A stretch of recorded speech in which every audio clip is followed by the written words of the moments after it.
Hi, Sai here, and Sai from Music Radar. We're joined today by the aptly named Polyend Synth.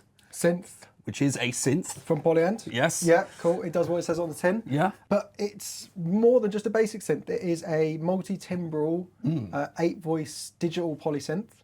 So you have basically 3 different synth layers and a multitude of different synth engines in here, along with kind of 3 effects slots and some really interesting things you can do with this pad playing grid. Yeah, nice. So we, rather than me go on about this, we spoke to Piotr from Polyend, who has given us a little bit more background on this. So let's let him give us some more info. Yes. Hi, Piotr. Thanks for joining us with your brand new Polyend Synth, aptly named. Very good. Could you just talk us through what it is? We've literally just unboxed it this morning and been having a play. First signs are it's good, but we'd like to have your mind's eye over it and let us know what's happening with synth. Yeah, so thanks for having me first of all, and we are as excited as it can get because this is something that is, maybe I'll use this camera, brand new for us, the device that allows you to play in real time, finally, after so many years of making grooveboxes or DAWs in the box. We decided to do something like very playable. So this is a multi-engine polyphonic synthesizer, as we call it. And it hosts 8 different synthesis methods and also 3 different engines for effects. And you can combine up to 3 of those at once. So 3 engines of synthesis and 3 engines of effects to get some decent results. Can we have a listen at something that's you've got? Proves the point. Yeah, yeah. Let me see. I'll go with this one. Okay.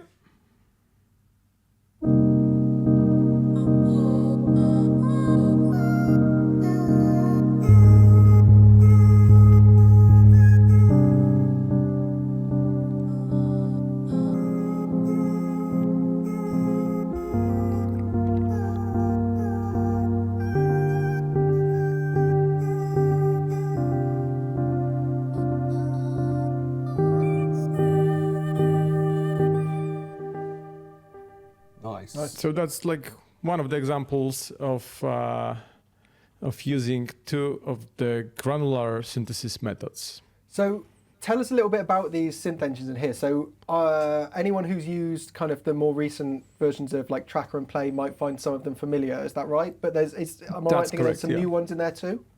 100%. Yes, we started like 3 years ago. We decided we want to make a proper synthesizer, and we like started to discover which synthesis methods we'll include.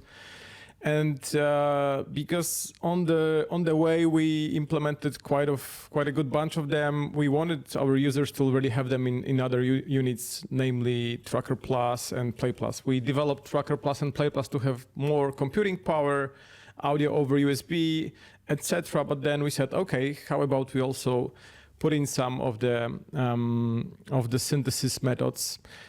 And these are the old ones, so to say. The first ones are, one is based on SH-101, my favorite synthesizers that is as old as I am, 100 years old. And I recently discovered that I bought it 20 years ago, so happy anniversary. And yes, so like very simple, very playable, yet still can sound quite contemporary. If I were to show you some examples, maybe.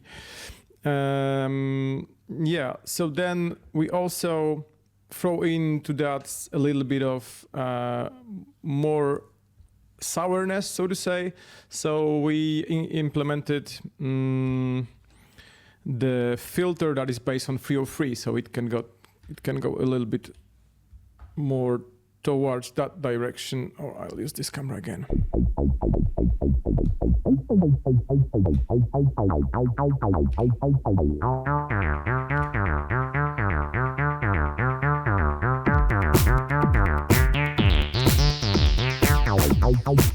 So you got the point, yeah? And you also heard some of the drums being triggered. there is no drum synthesizers in this unit, but using our WTFM, which stands for Wavetable FM synthesizers, you can achieve those as well. What do we have here again? Like another WTFM to make those kick sounds. Yeah. So if you are very creative, you can produce tons of cool percussive sounds. Speaking of which, I also have this quite good example to show you more percussive stuff, because we added physical modeling engine. And physical modeling engine, but not any engine, yeah? It's a engine that we based on mutable instruments elements, the module that we love and play almost daily. And we wanted to have it in this particular device, so to have more of this like bowy, airy, flowy and striky sounds. Yeah. So if we were to fiddle a bit, so here I'm like mimicking a little bit of hi-hat. This one obviously is like a kick, and I'm using step sequencer to trigger those, because every engine has like a separate step sequencer and arpeggiator built in. So if I were to play a little bit with the sounds of it while it is being clutched and playing itself, I can change some values, I can change some parameters on the fly. Yeah.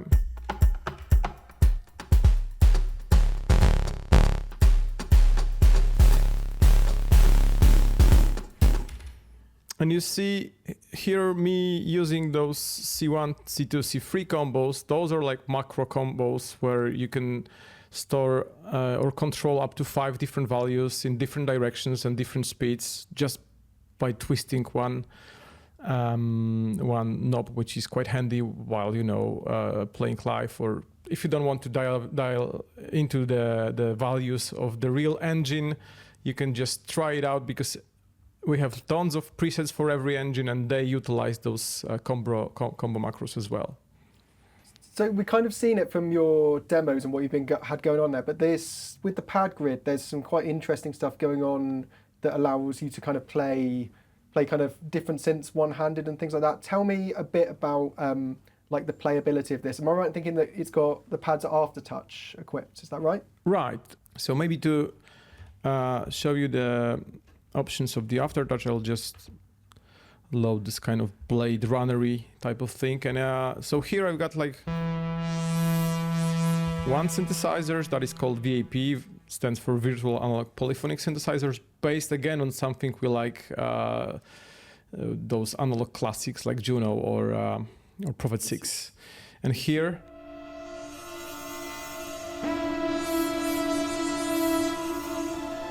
maybe I'll just play it so you get to know. Just before that, I'll browse through my engine. So here we've got 2 oscillator wavetable, and on the right side there is again WTFM, so wavetable based FM.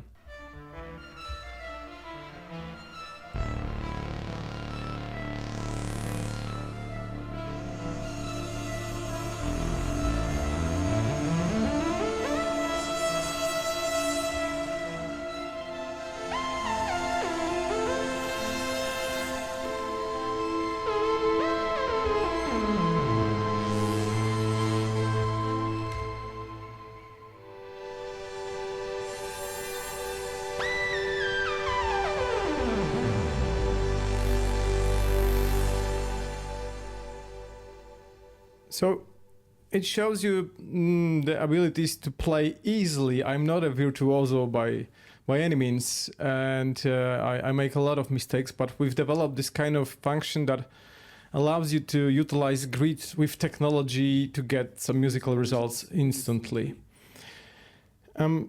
There is this cool function where you see I'm changing the chords, and I have this like kind of chord pack here installed. And you can choose different chord progressions basically, and also create your own. And these two are being set to follow the chord. So whenever I switch to different one, both of the grids are being automatically adjusted, even if I latch the arpeggiator here.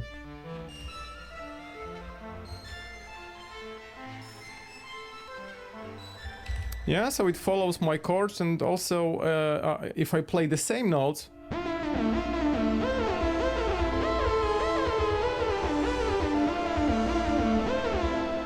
and so on and so forth, right? So we developed it basically because we discovered on early stages of our development that grid is amazing, and you can translate your notes like on the guitar, on the frets, right? Yeah. Like you play chord and it's major, then you just swipe it to the right and it's already transposed. That's something that is better, in my opinion, than the piano keys if you don't know how to play piano. But then it's hard to master because you have different layouts. You also have different, you can have different scales. So there is no like pinning point for you to understand it and be good at it without not spending tons of hours in it. So you've got MIDI on the back, right? So that what you were doing there, can you also send that out to like external gear? Yes, absolutely, and it goes both ways. So we can also use keyboard to play. That's what we see a lot with our early users. Using even you could set it up so you have this this menu where you decide which of the color is being sent to which channel, either USB or jack, and also vice versa, right? So you can set it up so every engine is being triggered by the same channel. So you just hit one note and then basically do this with just triggering one piano note. I didn't mention that we also have a couple of different grids implemented. So we started with, you can also utilize the whole grid and have 5 octaves and 12 notes, right? So we also, on the early stage of the development, understood that not every layout makes sense. So we decided to ditch this project we called custom editor, custom grid editor, and then we just programmed some of them, like pre-programmed some of the presets. And then we also found out that this kind of preset utilization is very handy wherever in the system. So not only for sounds, but also maybe it's useful if you dial in your effects, and then you can also browse through different presets and have instant effect, or just create your own and save for later. So what can you tell us about kind of intentions for what might be coming up in the future, or do you have like a roadmap for anything you would like to add to this? Yes, we do have a roadmap, like kind of internal one. We definitely have some pretty cool ideas, which we do not want to share yet because we sometimes promise something and then it's hard to deliver them in some circumstances. We work a lot on different things. We've just updated our Tracker Plus, Tracker Mini, Play and Play Plus, with loads of cool functionality, and more is coming.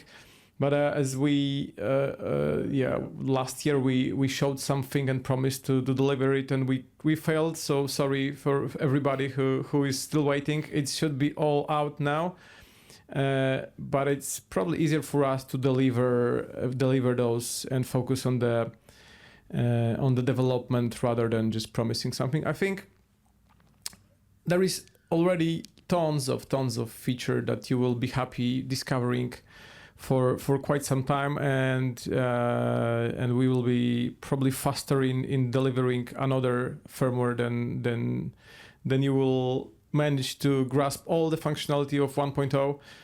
But yeah, let's not promise anything rather. Fair enough. And can you tell us about like a price and availability for synth? Yes, so it's available now on our website polyend.com or at your local shop. The price is $499 in US dollars or in euros. So, Sai, we haven't actually had this for long, have we? So you've had a little play with it. Yeah, so I'm going to give you a bit of a first impressions review. So as you said, we haven't had this that long. I've had long enough to kind of form some proper opinions, but if you want a bit more depth, you can read a full review at the link below this, in which we'll go into the ins and outs of what's going on here in a bit more detail. Yeah. But for now, I can kind of tell you a few things about this. And how cool it is. Yeah, so I mean, obviously we saw from Piotr, who told us a lot about what's going on here. And we really like it. Like, first impressions are, this is really nice. So as we touched on, each of these three kind of synth layers here has a multitude of engines that we can use. So let's go into the little preset thing here, just so I can show you this engines tab here. And we've kind of discussed a bit of these in the interview, but there is like a really nice mixture of different types of synth sounds in here, from this kind of acidy one up here, which is the kind of old Roland kind of acidy sounds, some nice kind of virtual analog things. You've got wavetable, FM, but then the kind of other ones that are really nice additions to here, like phase distortion, physical modeling, granular synthesis. So actually, between all of these, you've got a really wide spectrum. Super deep, yeah. We can do, and the fact that you've got the three layers that you can combine those means that there's a real amount of flexibility from the sounds you can get out of this, from those kind of nice digital percussion tones to some big ambient droney things and some nice nice kind of chords and pads and things like that. We were saying before, I think with Polyend things, I think it always probably helps sway them in my favour, that I've got a feeling that those guys have a very similar music taste to what I do and kind of what you do as well. Kind of, so there's a real, from the sounds that you get in here, you can tell there's a real influence from like that nice 90s European dance music, kind of like, you know, your Warp Records, Apollo Records, sort of sphere of stuff. Yeah. Kind of like those. Definitely our wheelhouse. Yeah, so like, you know, you get loads of those kind of classic ambient dance music-y patches and things, which it says a lot about this, that it's one of those bits of gear that we got it, as you said, we didn't get it that long ago.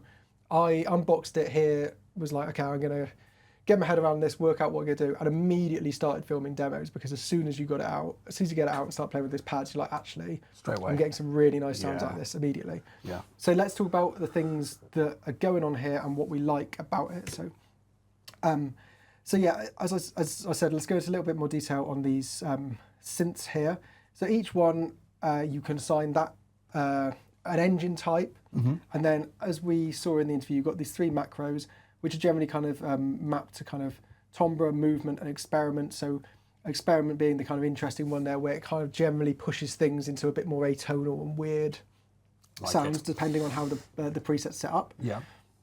And then you've got this layout for every single engine, even though they work a bit differently, obviously, because of the approaches and things, but they're all sort of structured like this, where you have the engine, we can kind of get your core synth sounds adjusted, a filter, normally with different types. Then you've got envelopes, which kind of vary from synth engine to synth engine, how many. Some of them have got two, like for the amp and filter, and some have a kind of third auxiliary one. Similar LFO, which kind of, the kind of LFO and modulation changes a little bit from engine to engine. Sure. And then you can, modulation you can route from these nice little mod matrices here, which are matrices, Yes. I should say. Yes, of course. Good English. Yeah, which are very nice and easy to set up. We can just kind of change sources and destinations and amounts. And then the final thing that all of these engines have is this sequencer view, where you can have either kind of no sequencing going on, an arpeggiator, or a kind of simple little sequencer. Yeah. And those are all independent for the three different synth layers. Yeah. So there's a lot you can get going on there. And what the other thing I really like about this is the way that this playing space has been designed. Yeah. How to combine everything. So if we go into this grid menu, there's a variety of different layouts that we can use to play the synths kind of in different ways. with different sort of amounts of pads available for each. Yeah. You can also do these, use kind of scale modes, so we can adjust our root scale, our kind of minor scale, all the kind of expected different scale types here. Yeah. But then one thing that I think is really interesting in this is this chord function. So the chord function, as you would expect, basically means that you can play a single pad from one of these synths and trigger a chord from it. And you've got these chord packs here, you can see me going through, which have kind of, so you've got different chords and different chord progressions you can make use of. Yeah. With a root note. But then you've got this the really interesting thing is this follower mode. Yeah. Which again, I think Piotr touched on in the interview, but it's worth mentioning again because it's a lot of fun. And what it means is basically that you could set a chord, play chords with one of your synths, and then effectively, like, I can say, I've got chords going on here, and you can see that this changes that I've got set to follower. If I'm just pressing that there, it's the same. Yeah. see that kind of bass is now following those chords, like that. which makes it really easy to play this just with kind of one or two hands, particularly the fact that if I press shift I can then kind of just engage things like that, flick it on and off. And so to my mind it's just a really nice bit of instrument design, this. I think it's, Polyend have always been quite good at these sequencer things, like anyone who's used kind of Play Plus or Tracker Plus can kind of see how they have kind of really refined their ability to create sort of sequencers and UI design over the last few years. And this kind of feels like a culmination of what has been learned over those years of designing those things. And it just all comes together into something that's really well thought out for me. Yeah, it's a refreshing change to the norm, isn't it? Yeah, also it's worth saying, I think price-wise, so they're saying $499. For bearing in mind, obviously digital, yes, but you're getting an 8-voice polysynth, multi-timbral polysynth with really interesting sequencing and playing stuff.